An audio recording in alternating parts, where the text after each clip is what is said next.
Today, Policy Exchange is launching a major report on shale gas and its implications for UK energy policy. Shale gas is a major technological change. It's completely reshaped the gas market in America already. A flood of gas has come onto the market there and has sent prices collapsing. About a quarter of all gas produced in America now comes from shale. Could the same thing happen here? It's too early to tell, but policy needs to be flexible in order to adapt to change, such as a shale gas boom. One of the main problems with the government's electricity market reform proposals are their inherent inflexibility. Decisions about which technologies will be used to generate electricity will be made by Whitehall officials without the information or the incentive to react to changing circumstances.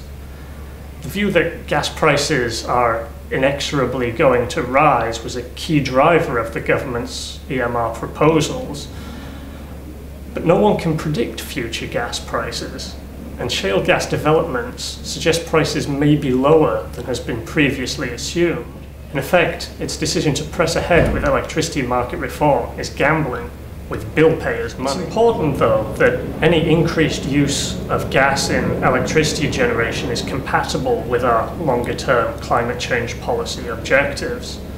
For that reason, we call in this report for much longer-term clarity about where the EU's emissions trading scheme policy is headed.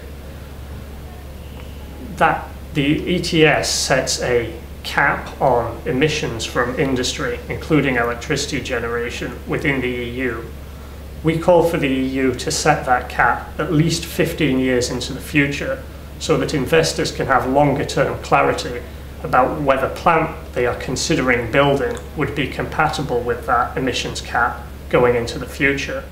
If using gas turns out to be a cheaper way of achieving our climate change objectives, the money that is left over should be invested in research, development, demonstration, and even early stage deployment in zero carbon technologies which have global potential in order to make them more cost competitive and to facilitate their future rollout across the world. We found that there is no need for a moratorium on shale gas production in the UK.